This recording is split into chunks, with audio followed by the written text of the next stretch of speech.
Getting demonetized sucks, and at the height of my YouTube channel, I had probably 7,000 or 9,000 subscribers. I can't remember. I've lost a bunch since I stopped posting, and it's not like I was making a ton of money, maybe $200 a year. This is probably the number one secret I don't hear other YouTubers talking about, and it's probably because they haven't lived in multiple countries before to learn this the hard way like I did.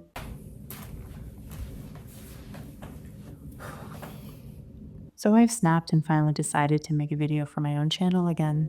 I've made about 200 videos for myself for YouTube, but I've probably made over 1,000 videos for other people. And I'm going to share what I've learned the last 7 years of doing YouTube, video content, all that stuff. The first thing that I was pretty stubborn about, and advice I wish I had taken sooner that I give people all the time, is don't be afraid to copy. Find someone who inspires you. Copying is one of the most sincere forms of flattery. Take their techniques, and within your own voice, you create something that is your own. I'm not saying take someone's script word for word. Basically, don't become a twin of someone, but it is not a shameful thing. You should not feel bad. As a creative person, it hurts to be okay with copying someone else because you have this individual by artistic sense maybe, but as you're learning something new and you're getting good at it and getting popular and recognized on a platform such as YouTube, I would highly suggest you dial back that urge to be just super innovative and special. It is very easy to get burnt out trying something new and not getting the results you want. So instead, realize what your competition and others are doing and replicate things that have been tried and tested. My next tip is not profound, but maybe you just need to hear it one more time. Don't be a perfectionist. I suffer as well from this. I want this exact setup, location, camera quality, music quality. I want my hair, my skin, everything to look a certain way before I show up on camera. I want to research this, learn that, set up this website, whatever it is, before I show up and put myself out there, right? Maybe you're thinking that way too. Don't let that stop you from launching videos. It is one of those things where the longer you do it, the more you'll learn and the better you'll get. If you spend 30 hours editing something to perfection instead of 10 hours, you have just burned up your life and energy, an extra 20 hours you didn't need to do in order to get adequate results. I think the word adequate is undervalued because people love consuming adequate content. Things that have good pacing, good storytelling, good lighting, all that. Good and adequate, to me, synonymous. Those terms, they work together. Maybe you're in the opposite end of the spectrum. You're not a perfectionist. In fact, you're careless. Don't care what you do. You just think that you putting a video out there with minimal care and effort is enough, adequate enough to be viewed, liked, and supported by the audience and the algorithm. That is not usually the recipe of success. There needs to be a certain level of care, but of course, being too far on either side is not the answer.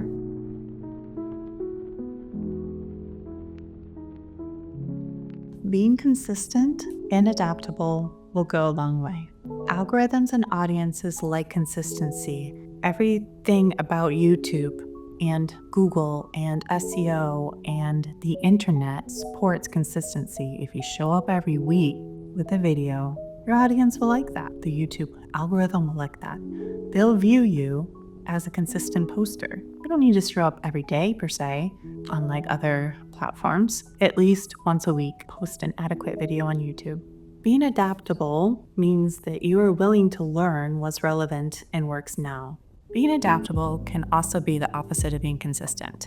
So if you refuse to grow and adapt to your videos and your ways and your style and any of that as time goes on, you become less relevant. Don't be basing your style and what you should be doing off of something that worked years ago. Try to keep up with the times.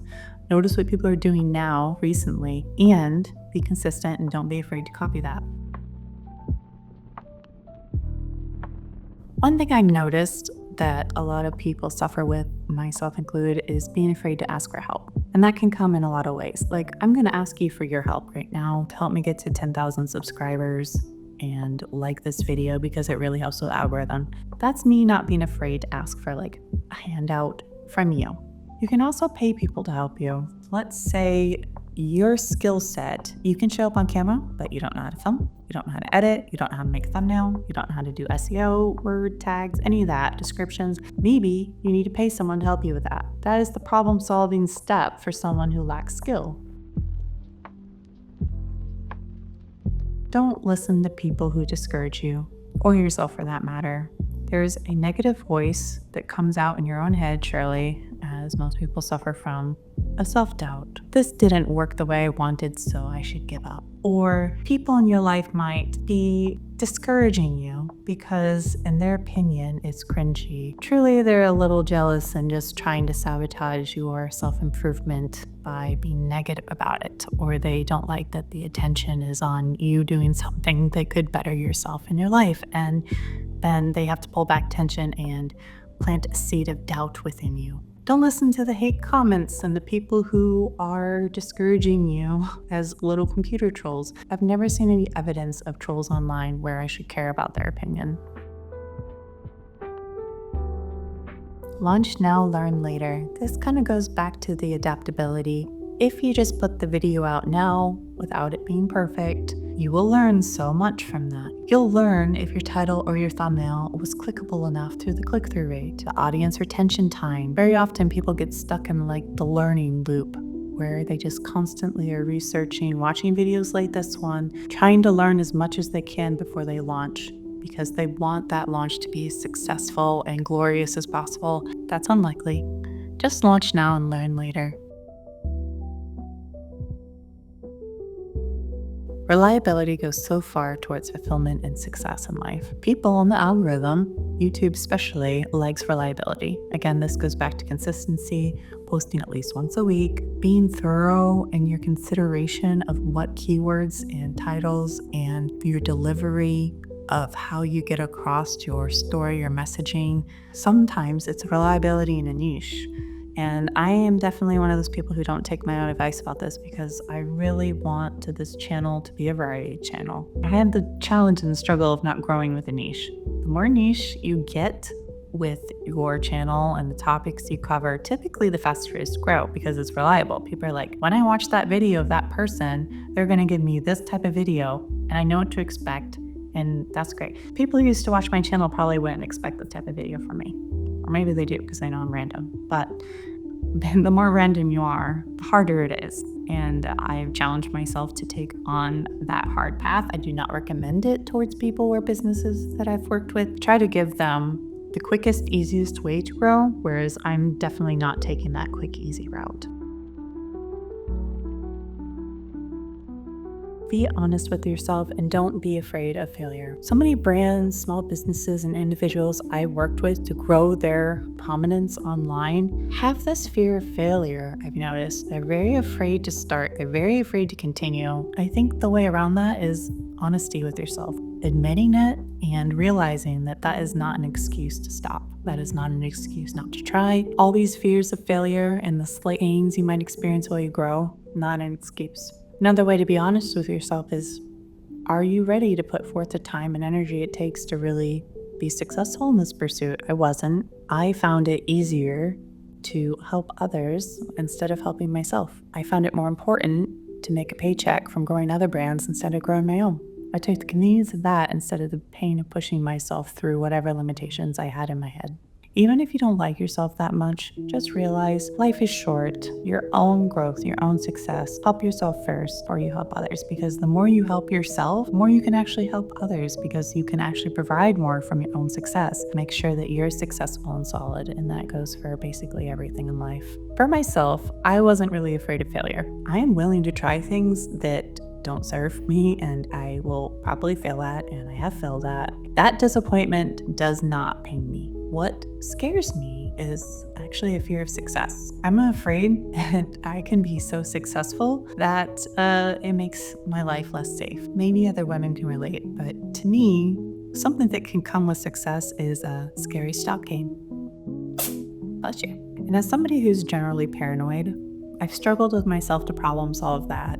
I've come to some peace with it, and something that I noticed that maybe might be your limitation as well. If being afraid to call 911, I got over that fear. Being afraid to pursue people legally if need be, I got over it. Being afraid to have someone if I have to protect myself, I got over that too.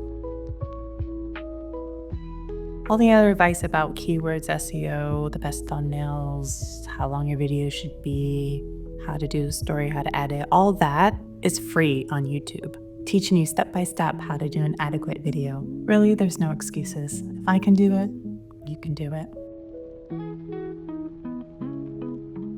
There is one thing, however, I will say about the algorithm. It does matter where you post from. I don't know if they're going to change this in the future, but one of the biggest challenges I faced was that I was posting videos when I was living in Japan for 4 years, and about 60% of my audience was Japanese. It was very hard for me to break out into the market that would have appreciated my videos. My video style was not the Japanese style of YouTube videos, so it wasn't relevant towards the style they prefer. And it wasn't just the style of video, there was a language barrier. I mean, I was speaking English and people don't always click the CC translate button, you know? I was making travel videos that are more like a Western American style, and if I had gotten to that audience faster, quicker, the videos that I was getting regularly 30,000 views on probably would have been doubled, if not more. I struggled from that posting location. To problem solve that, I hired an assistant in California to log into my channel and post for me, and then it improved my analytics and my reach that way. If you live in the middle of nowhere where social media doesn't have a lot of support or creators, it is very hard to grow when you post from that area, and unfortunately, as I have tried, using a VPN does not help.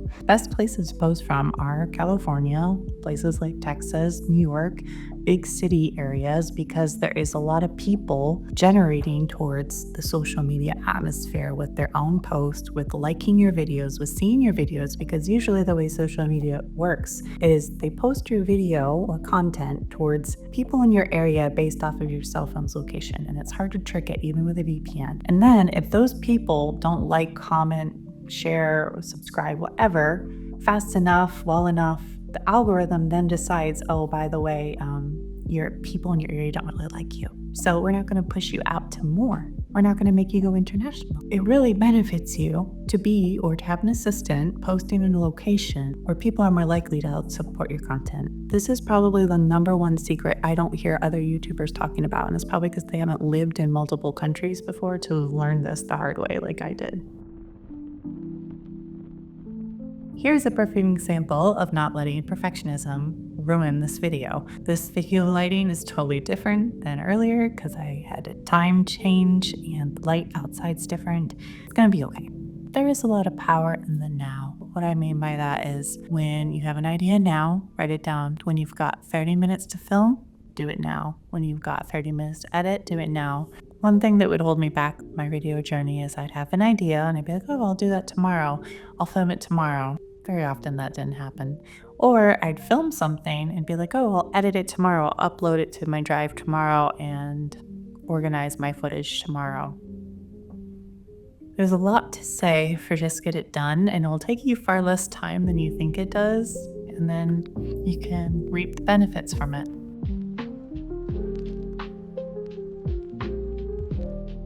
Another self-sabotaging fun behavior is taking the foot off the gas pedal. So I started to see some mixed success. I was starting to get more community. I got over 100,000 followers on Instagram, grew, 60,000, 70,000 plus followers on TikTok. And then I take my foot off the gas. I'm like, oh, I'm doing well. That's nice. And then I stop. Why don't I keep going? And maybe some people also struggle with this, is you start seeing some success and then you're like, oh, that's nice. And it's enough. The only thing mentally I can seem to say to myself to convince myself to strive for that more is there's somebody doing it worse than you, more mediocrely than you, and making more money and getting more success than you are at the same thing. Getting to monetize sucks, and at the height of my YouTube channel, I had probably 7,000 or 9,000 subscribers. I can't remember. I've lost a bunch since I stopped posting, and it's not like I was making a ton of money, like maybe $200 a year. It just sucks to lose an achievement step. Of course, it like spiral you into a feeling of despair because gaining that 4,000 watch hours per year is quite a challenge in the beginning when you're first starting. I'm again punishing myself with hard route of trying to revigorate somewhat dead channel. This is not usually what I advise people or my clients to do. If you've had a channel open, in my case for 7 years or longer, and you haven't grown well, 10,000 subscribers or more with regular views over 2,000 at least for your videos, then you're probably in that kind of deadish channel range. And my opinion may change later if I do manage to revive this, but I've seen a client specifically struggle for years to 6,000, 7,000 subscribers. And then they open a new channel and then repost their old videos with better techniques and titles and thumbnails, and then less than a year later they have almost 200,000 subscribers. So there is some benefit to opening and starting a new channel when you just want the quick easy route, and if you're not like me and clinging on to something that's not worked out.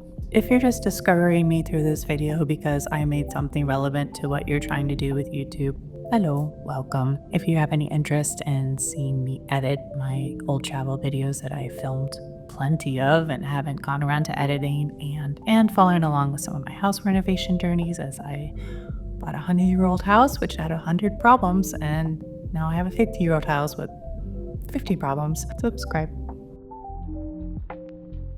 That is probably the most valuable secret I have learned about. That is.